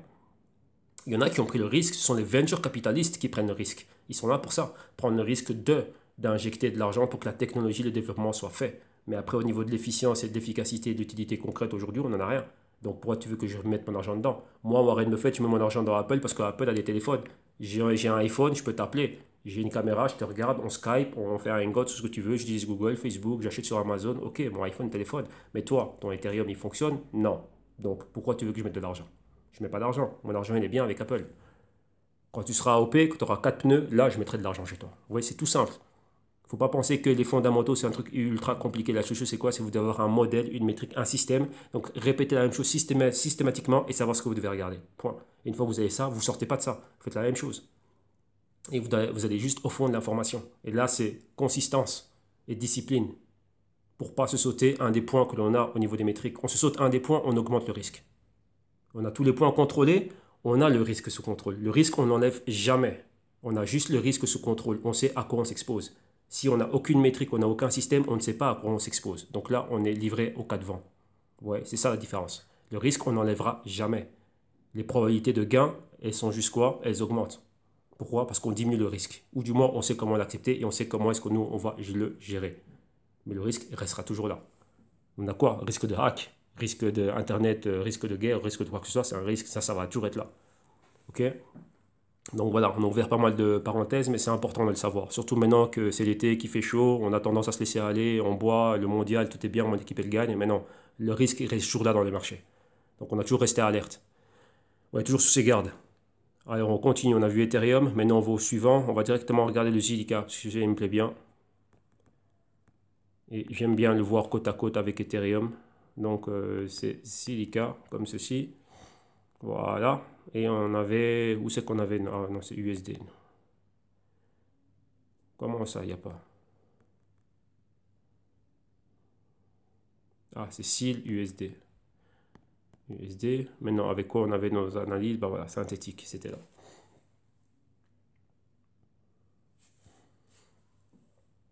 Voilà. Et ici, qu'est-ce que l'on a? Voilà, ici, on a un graphique encore qui est tout vierge. Donc, la chose qu'on a, c'est quoi? Notre support ici aux 3 cents. Vous voyez qu'ici, on est venu se poser ici exactement aux alentours des 5 cents. On est aux 8 cents, mouvement horizontal, inside week candle, interaction avec la moyenne mobile de 4 semaines. Ici, on a 8 semaines. Donc là, le pointeur ici, je ne pense pas qu'il est correct, hein, comme celui qui est là. Donc là, ce sont des ratés qu'il y a. Donc, on ne va pas regarder l'interprétation du stochastique. On va rester ici avec le price action. Ici, ancienne résistance, maintenant support, on s'est posé parfaitement dessus. Maintenant, c'est quoi? Ben, rester ici à l'horizontale. Vous voyez qu'ici, ce patron, ça a mis longtemps donc une longue phase d'accumulation. Donc ici, on va voir si ça va se répéter. Mais en gros, qu'est-ce qu'on a ici? Si on prend les niveaux de clôture, vu que ça, je pense que quand même c'est correct, ben, on est là comme ça. Si maintenant je trace ma parallèle, ça me donne ceci. Donc j'ai un A ici, le point d'inception. On a le B avec les O max. Ici, on a un probable C. Donc on peut toujours descendre plus bas. Et ici, on s'attend à aller quoi? Aller vers un D. Ouais. Donc là, on est vraiment dans une tendance ici à la hausse. Donc JDK, ben voilà, c'était un bon moment d'accumulation. Pendant que c'était encore correct ici, on avait quoi? Une fois qu'on était en dessous du marqueur de 50 du stochastique, est en train d'accumuler donc cette phase-là d'accumulation. Voilà. Chose qui a été faite ici, donc durant le mois de juin, bah, c'est ok, maintenant on est déjà en train de remonter, donc là voilà, moi ce que j'ai pu accumuler là, là et dans les bas, ben voilà, là c'est déjà en train de s'apprécier, mais maintenant on attend à quoi? Ben, cette nouvelle vague haussière, et Zilliqa continue à se développer tranquillement, fondamentalement, ben, ils sont en train d'avancer lentement, sûrement, sans faire trop de bruit, mais l'efficacité, et on le voit quoi? Market cap, ils sont là, boum, ils sont montés top 30, ah, il y a moi, avant le mois de quoi? Juin, avril, je connaissais pas. Mais ça m'a tellement bien convaincu. J'ai dit, ça, c'est un outsider parfait. Je suis exposé sur les autres cryptos principales. Et celle-là, ben voilà, ça méritait qu'il y ait des billes. Donc là, maintenant, ben voilà, moi, je pense que je dis bien, à ce moment-ci, je suis satisfait de mon exposition. Donc maintenant, Zilliqa, continuons. On va aller à quoi? On va aller à Neo. Donc, Neo et Zilliqa, c'était quelque chose de bon, tous les deux, là. USD. Voilà. Et on finira par le Cardano et le IOS. IOS en dernier, c'est le dernier de classe aujourd'hui, IOS. IOS, il est puni. Attendez, parce qu'on a trop de choses ici à l'écran. Voilà. Bon, un petit coup. Et voilà, voilà. Donc, qu'est-ce que l'on a ici? Ici, on est en dessous des niveaux haussiers du mois d'avril. Vous voyez, ici, on avait ce niveau-là. Les 45 $. On est en dessous, toujours en zone de sous-évaluation. On a une semaine haussière depuis la semaine passée. Là, on est dans un inside week candle. Et là, maintenant, on attend. Vous voyez qu'on a exactement les mêmes patrons. Donc, ici, on peut répéter un escalier baissier. Après avoir eu notre interaction avec la moyenne mobile de 8 semaines, donc ici on va zoomer pour bien voir cela. Vous voyez qu'après cette interaction, qu'est-ce que l'on a?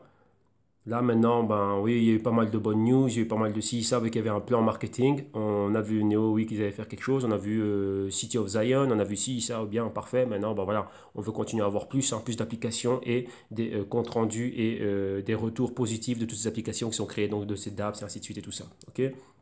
Donc ici, l'interaction, comme on le voit là, avec la moyenne mobile de 4 semaines. Ici, c'est de 8 semaines. Et vous voyez qu'il y a un rejet. C'est quoi ce rejet? Les choses qu'on n'avait pas ici. Rejet ici, c'est quoi? C'est de l'entrée de vendeur. Donc là, ici, c'était baissier, recouvrir. Boum, ici, nouvelle entrée de vendeur. Et là, on voit quoi? C'était à des niveaux, on avait déjà des résistances. Vous voyez ici, résistance. Ici, support. Donc les 45 $, c'est un niveau clé. Donc on peut atteindre ça, vous voyez qu'on a flirté avec ces niveaux-là. Et là, on est en train de les rejeter. Maintenant, on commence avec une indécision. Vous voyez qu'on est entre deux moyennes mobiles. Rappelez-vous que être au-dessus de cette moyenne mobile, donc vraiment faire le patron good morning ici. Donc là, pareil, clôture ici, clôture avec une bougie verte au-dessus de cela, atteindre ces niveaux-là et après se dire haussier. Donc il faut qu'on perfore tout ça jusqu'à la moyenne mobile de 26 semaines, donc jusqu'au 75, avant qu'on parle réellement d'être haussier. À tout moment, on peut atteindre n'importe quel de ces moyennes mobiles et rejeter. Et déjà ici, on peut continuer encore à aller plus bas. Donc ici, vous voyez il nous faut une convergence, après une divergence et retourner en zone de valeur juste, donc valeur ici au niveau coloré, et perforer le niveau, enfin le marqueur de 50 réellement pour se dire haussier, être dans le buy side. Ici, on est toujours dans le sell side et du côté de sous-évaluation. Donc ça en fait quoi? Un actif attractif au niveau de l'accumulation. Et c'est ça. Et short, shorter lorsqu'il continue à aller plus bas. Ok, donc ça, voilà pour le Néo. Maintenant, on va continuer à finir avec le ADA, qui aussi a fait pas mal de choses. Donc, on a le ADA USD. Voilà, et on finira avec le IOS, qui est le dernier de classe dans la catégorie. Ben bon, dernier de classe des premiers. Donc voilà, ici, donc le ADA, on peut lui bouger le Fibonacci. Ici, on avait ceci ici. Là, toi, tu peux venir ici. Ouais, ici, probablement avoir une probabilité de voir ceci, revenir là, à ce niveau-là. Qu'est-ce que l'on a, nous, ici? Décortiquons un peu ce que l'on voit ici.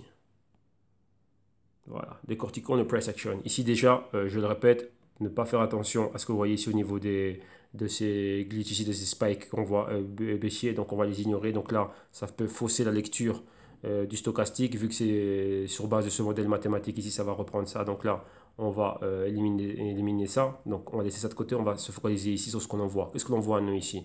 Un point pivot ici qui nous a marqué une résistance et un support. Donc la résistance. Ici, validé comme support. Et ici, encore une fois, validé comme support. Donc une fois, deux fois, trois fois. Le prix, c'est quoi? On est au 15 cents. Donc 15 cents, c'est un niveau clé ici. Maintenant, on a vu quoi? On est dans cette phase baissière. On voit comment on baisse. Escalier baissier. Qu'est-ce que l'on voit? On a atteint ce niveau-là. Donc on a validé ça et on a validé ça. Et on voit qu'ici, on a quoi? On était loin d'un moyenne mobile de 4 semaines. Interaction avec. Maintenant, ici, on est flat. Inside week candle. Et on voit quoi? À l'horizontale. Ça fait 3 semaines qu'on est horizontal ici. Donc il est en train de rien de se passer. Dernièrement, ici, on était quoi? Horizontal. Ici, durant 5 semaines. Donc là, bon, on peut voir, enfin, une fois qu'on a atteint ça, on a eu quoi? 4 semaines. Donc on est resté un mois à l'horizontale. Et ici, bah, c'est pareil, vous voyez que l'histoire se répète. Est-ce que ça va être le point à partir duquel on va commencer à redécoller et être haussier? Rappelez-vous qu'on doit être au-dessus du niveau des 35 cents réellement pour qu'on se dise haussier. Et vous voyez qu'ici, on a quoi? On a un point pivot là et on a un point pivot là. Et ça fait notre pointeur ici. Avec la résistance là, a encore été ici. Donc réellement, la résistance, nous, c'est les 40 cents. Donc on voit que d'ici, on a déjà cette flèche qui assume cette montée vers les 40 cents et les pointillés qui nous montrent réellement qu'on doit être plus haut par rapport à la directrice de tendance qu'on a ici à long terme. On voit qu'ici, on est en dessous. Donc on a un nuage de moyenne mobile, on doit être au-dessus. Pour le moment, on est ici et on ne va nulle part. Toujours sous la menace de quoi? D'aller plus bas. Et si on remonte, on doit vraiment avoir un volume conséquent et commencer à faire des A, B, C, D. Rappelez-vous que la chose qu'on nous on doit assumer, c'est quoi? C'est ça, hein. Comme on avait ce mouvement, ici on s'attendait souvent à un point pivot, vous voyez un bas et un bas plus haut, et ensuite continuer à monter, c'est été annulé. Donc ici c'est ça, hein, c'est monter comme ceci et avoir des A, B, C, D.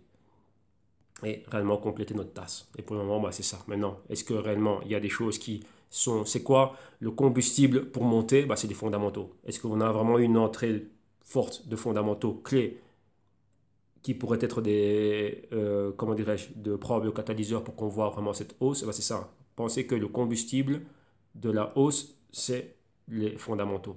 Si les fondamentaux sont bons, ben, on a une raison d'injecter du capital. Donc il y a une raison pour la forte demande.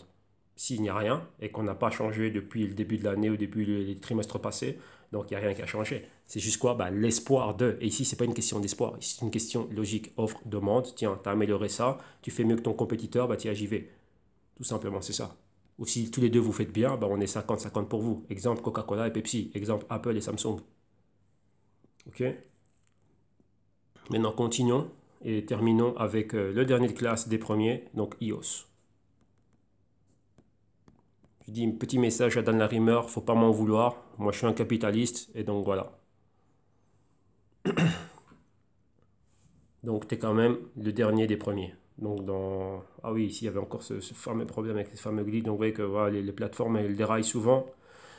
C'est ça aussi, hein, j'ai pas vraiment eu le temps d'aller chercher une autre plateforme à travers lesquelles on a des graphiques dans lesquels on n'a pas ce genre d'erreur. Donc, il faut voir après si à travers Market Overview on a ça. Voilà, parce que souvent avec un exchange, je sais pas, enfin, soit, on fait avec ce que, on fait nous ici avec ce que l'on a. Et ça, voilà quoi. Voilà.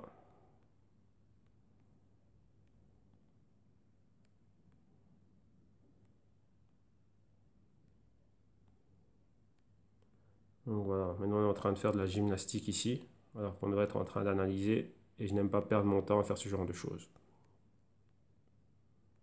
Mais bon, voilà, ça c'est la technologie, il se passe de tout ici, donc voilà, on fait avec.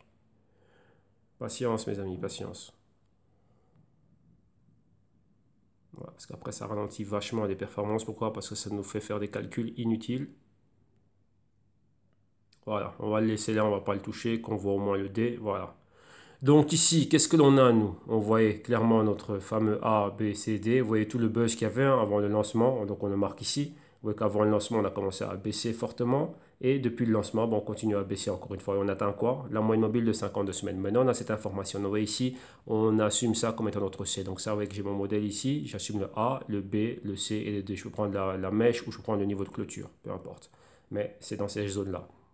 De toute façon, on doit revenir ici, perforer la résistance. Et vous voyez ici, le pointeur, c'était le point haut sur lequel on s'est posé. Et ici, bah, déjà, on a perforé les 19, donc on peut dire les 20 dollars. Et être au-dessus du pointeur, donc les 23 dollars pour aller chercher un plus haut. Tout simplement, c'est ça. OK? Donc ici, on est à la baisse. Donc on voit qu'on a déjà un bas plus haut et un bas plus haut. La tendance reste haussière à long terme. Ici, au niveau stochastique, on est en zone de sous-évaluation. Et maintenant, on s'attend à quoi? À pouvoir revenir ici. Vous voyez qu'on est dans un mouvement horizontal, inside week candle. Donc, on n'est ni au-dessus ni en dessous de cette bougie rouge. Donc, compris entre les 7,50 et les 10 dollars. Donc maintenant, bon, on doit avoir quelque chose. Est-ce qu'on va encore continuer notre A, B, C, D, B, C? Donc le A, B, C, D, B, C a déjà été complété. Maintenant, un nouveau A, B, C, D aller plus bas. On a la moyenne mobile de 52 semaines, support très ferme ici, dans ce canal haussier de long terme. Maintenant, on va voir si on rebondit ici et qu'on va vraiment aller plus haut. Donc, vous voyez qu'on a déjà être au-dessus de toutes les moyennes mobiles que l'on a ici, donc au-dessus des 12,50 et au-dessus du niveau de résistance ici, les 14, voire même les 15. Ouais, donc là, c'est de ça dont on parle. Donc maintenant, il faut attendre. Vous voyez que iOS a beaucoup de problèmes. Est-ce qu'ils ont arrangé ces problèmes? Bah, pour le moment, toujours non. Donc il y a toujours rien. Donc rappelez-vous, hein, ils sont sur le côté de la route avec des pneus crevés et le moteur a un problème.